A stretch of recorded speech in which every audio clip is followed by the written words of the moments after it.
Hello my dear students, welcome to your master chem channel. कैसे हैं आप लोग भाई? Very good. मैं Amla Shankar Yadav master chem channel की तरफ से आज क्लास 11th के लिए, जो कि 12th के लिए कॉमन है, बेसिक कंसेप्ट ऑफ केमिस्ट्री से कुछ न्यूमेरिकल प्रॉब्लम लेके आया हूँ।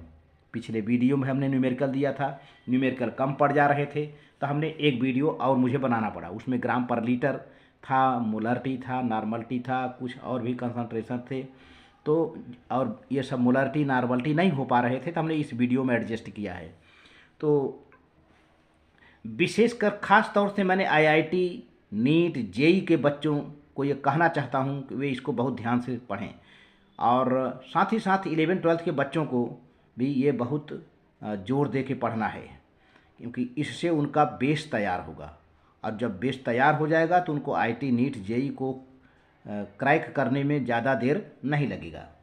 तो पहले बेसिक कंसेप्ट, इस चैप्टर का नाम ही है बेसिक कंसेप्ट ऑफ केमिस्ट्री। तो बच्चों देखिए, क्वेश्चन है यहाँ पर, calculate the molarity of the solution of ethanol in water. आपको एक नई बात यहाँ पर देखने को मिल रही, एथेनॉल इन वाटर। आप समझ गए होंगे कि यह एथेनॉल एक्वस एथेनॉल है, जो कि काफ़ी डाइल्यूटेड होगा, यानी पानी की मात्रा ज़्यादा से ज़्यादा होगी। In which the mole fractions of ethanol is 0.040 given here है। तो फिर क्या है, calculate molarity of the solution आपसे पूछा गया है। तो मोलरिटी ऑफ सॉल्यूशन के लिए आपको number of moles of solute पता होना चाहिए, वॉल्यूम ऑफ सॉल्यूशन में होना चाहिए, जो कि दोनों गायब है, दोनों क्वेश्चन में दिख नहीं रहा है। और घुमा फिराकर आपको मोल फ्रैक्शन ऑफ एथेनॉल दे दिया है। अब सोचिए आप वहाँ तक कैसे पहुँचेंगी, कैसे number of moles of ethanol मिलना है और वॉल्यूम ऑफ सॉल्यूशन पाना है आपको। तो देखिए, पहले यहाँ पर है 1 litre, given the solution is dilute and 1 litre solution, 1 litre solution यानी 1 लीटर ऑफ वाटर, नियरली यानी 1000 ग्राम ऑफ वाटर।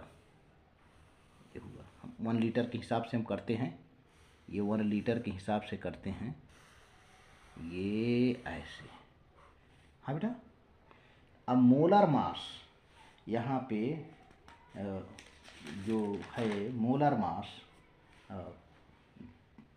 दिया है आपको उस वाटर का 2 और 16, 18 ग्राम वाटर का मोलर मास हो गया बच्चों। तो आपका जो गिवन मास वाटर का हुआ 1000, मानिए आप 1000 और 18 मोलर मास, तो number of moles of water आपको मिल गया है ना। और हम एथेनॉल का नंबर ऑफ मोल्स मान लेते हैं x1, ठीक है। तो मोल फ्रैक्शन ऑफ एथेनॉल दिया है, ये लिख लिया हम सामने। Mole fraction of ethanol equal to number of moles of ethanol upon total moles. तो टोटल मोल्स एथेनॉल का मोल है, और मोल्स ऑफ वाटर, तो मोल्स ऑफ वाटर आप निकाल लिए हो यहाँ पर 55.5, यहाँ लिख दिया। अब इसको बेटा यहाँ पर 1 में से माइनस कर लेते हैं, 0.96 x1 आ गया है। अब इसको मल्टीप्लाई कर, चूँकि डाइल्यूटेड है तो हम इसको इग्नोर कर देते हैं, जो x1 नहीं है इसको इग्नोर कर देते हैं, डाइल्यूटेड है वो, तो x1 इग्नोर कर देते हैं, यही डायरेक्ट लिख लेता हूँ ये, ठीक है ना। इसे क्रॉस मल्टीप्लाई कर देते हैं तो x1 की वैल्यू हमें आ जाती है। यहाँ पर देखिए, यहाँ पर हमने x1 की वैल्यू नहीं लिखा है, x1 जो है ignored because solution is diluted,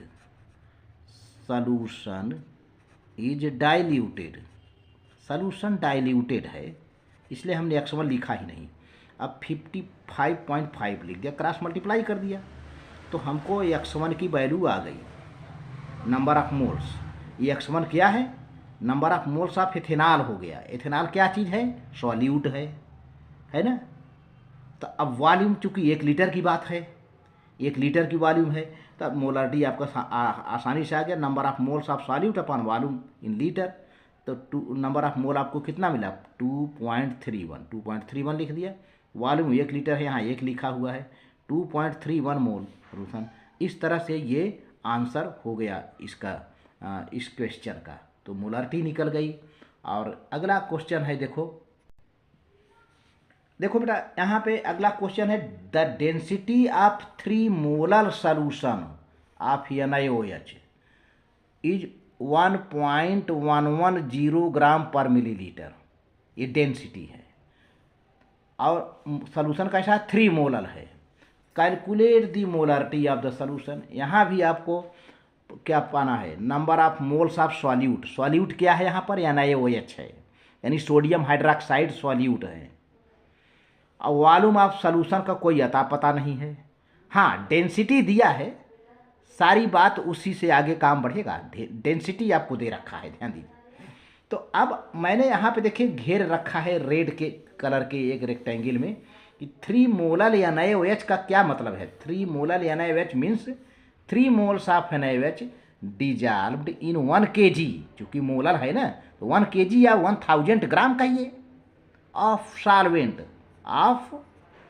solvent, यही तो मोलैलिटी का डिफिनीशन तो यही है, number of moles of solute upon mass of solvent in kg।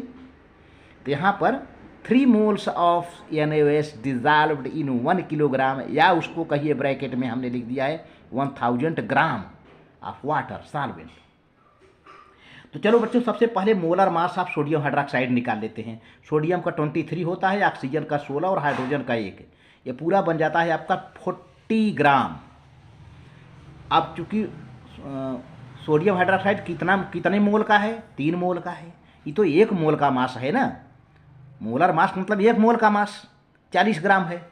अब 3 मोलर है, तो 3 मोल्स में ये 40 में 3 का मल्टीप्लाई कर दो, 3 4 जा 12, 120 ग्राम हो जाएगा बच्चों, है ना। अब टोटल मास ऑफ सॉल्यूशन निकाल लो। तो टोटल मास ऑफ सॉल्यूशन का मतलब क्या हुआ, मास ऑफ सॉल्यूट यानी सोडियम हाइड्रोक्साइड और मास ऑफ सॉल्वेंट मतलब वाटर, है ना। तो वाटर का मास कितना है, 1000 ग्राम, यहाँ पर लिख लिए हो 1000 ग्राम। हाँ, तो यह लिख लिया, 120 ये है, 1000 ग्राम ये है, तो 1120 ग्राम पूरे सॉल्यूशन का मास हो गया बच्चों। तो अब volume of solution, mass of solution, density of solution. ये मास ऑफ सॉल्यूशन आपने निकाल लिया है 1120 यानी 1120 ग्राम, और डेंसिटी गिवन देयर दिया है, डिवाइड कर दिया इसे, और ये वैल्यू आ गई 1009 मिलीलीटर। 1009 मिलीलीटर या 1.009 लीटर हमने कन्वर्ट कर दिया, 1000 से डिवाइड कर दिया, लीटर में कन्वर्ट हो गया, बस सारा काम बन गया।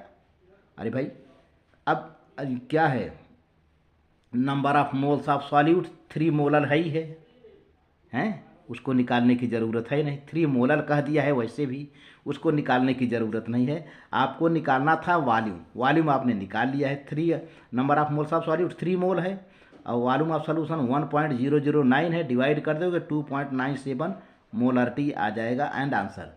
तो बेटा इस तरह से सवाल रहा, और वीडियो अच्छी लगे तो सब्सक्राइब कर देना, लाइक करके शेयर कर देना, साथ में कुछ कमेंट हो तो ज़रूर लिखना। Very good, very nice.